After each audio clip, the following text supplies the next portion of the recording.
Hello and welcome back to Bookish and welcome back to my short story project.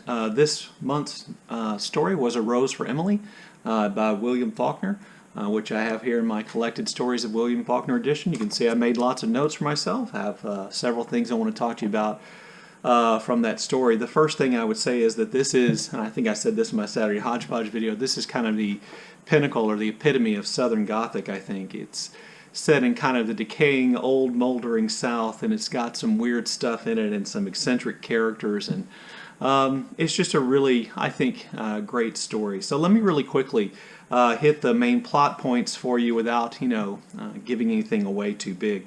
The story centers around a character named Emily Grierson. The story opens with an announcement of her death in Jefferson, which is the capital of Yoknapatawpha County, Faulkner's fictional place in Mississippi where a lot of his work is set.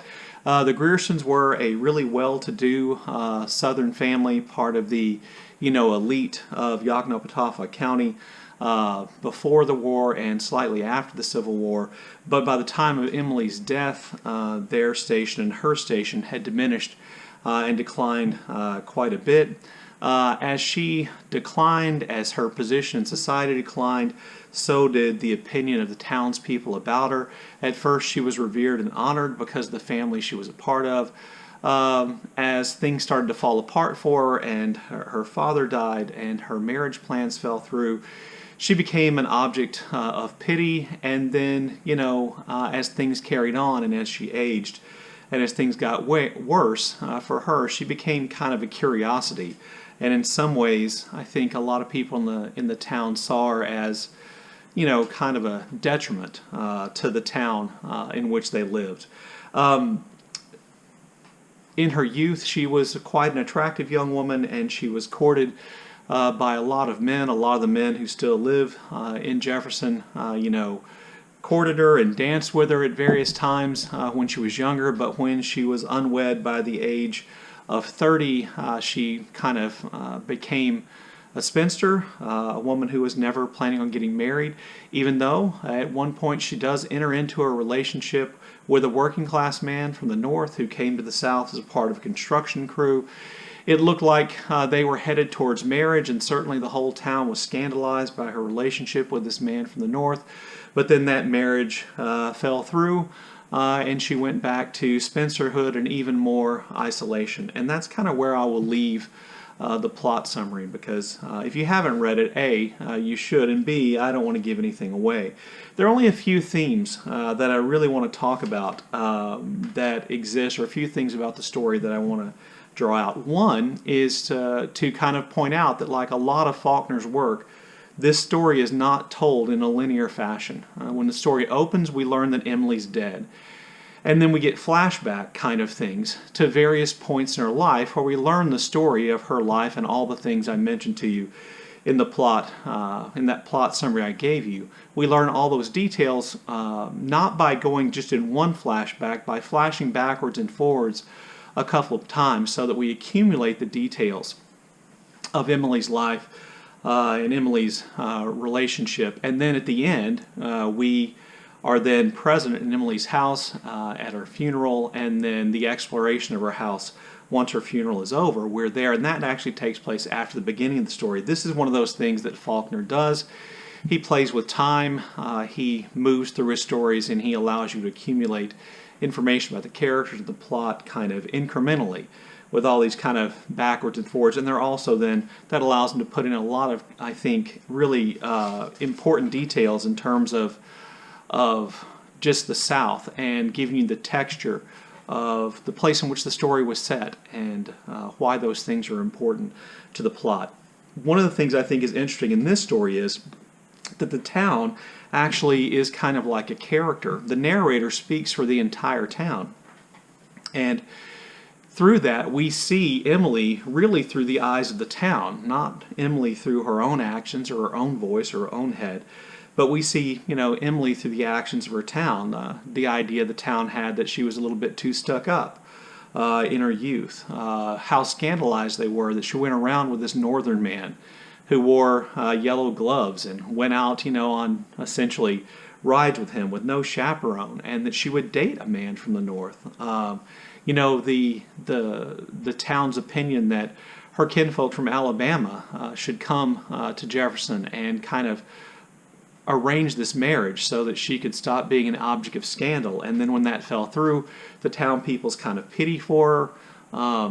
At one point, one mayor of the town forgives all her taxes, and then a new generation comes in and they want her to pay taxes, and she, I think a really funny scene, kind of obliquely makes it almost impossible for them to collect those taxes. But her reputation, which was once really high, falls really low, and we see that in the town through the eyes of the town, almost as the town is the narrator here. And this also, I think, is reflected. This change in time and change in the town is reflected in the town's attitude towards her and the town's attitude towards the past.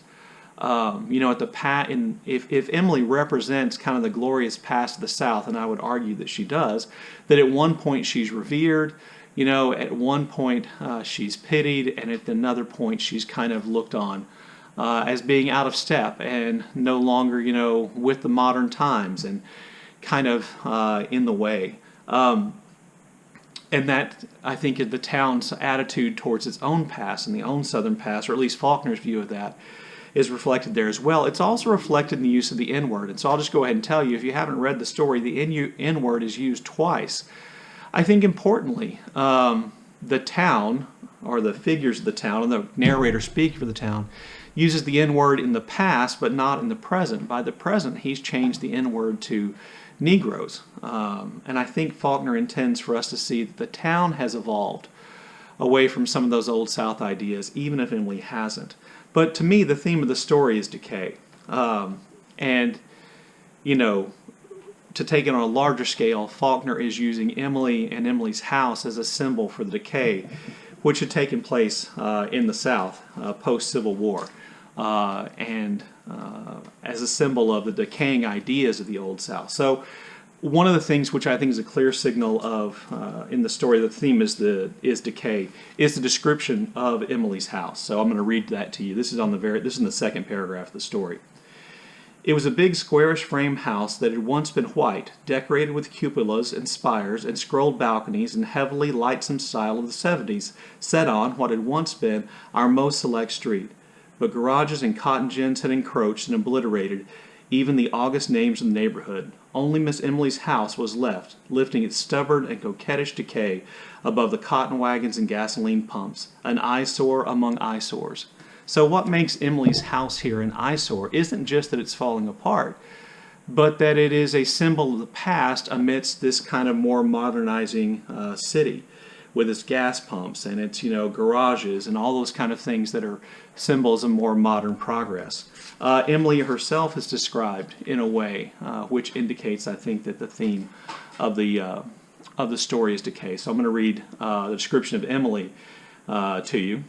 And this is after the younger kind of town council goes to try to explain to her that she has to pay her taxes. They rose when she entered, a small, fat woman in black, with a thin gold chain descending to her waist and vanishing into her belt, leaning on an ebony cane with a tarnished gold head. Her skeleton was small and spare. Perhaps that was why what would have been merely plumpness in another was obesity in her. She looked bloated, like a body long submerged in motionless water, and of that pallid hue. Her eyes, lost in the fatty ridges of her face, looked like two small pieces of coal pressed into a lump of dough as they moved from one face to another while the visitors stated their errand. So Emily is described here as essentially a bloated corpse. I don't know that there's any other way of looking at it. And then that idea, that symbol of decay there, I think is really prevalent in the story. And I think this is going to the heart of, kind of Faulkner's idea of himself as a new Southerner, rejecting the old values of the South, which I think you can find that idea in a lot of Faulkner's work, and kind of embracing the idea of the South moving on beyond its old pre-Civil War, antebellum ideas, and away from the violence of Reconstruction, and embracing a more modern view of the South. Anyway, there you go. That's my discussion of A Rose for Emily by William Faulkner. If you read the story, if you didn't read the story, love to see your comments in the comment section down below. And as always, thank you for watching.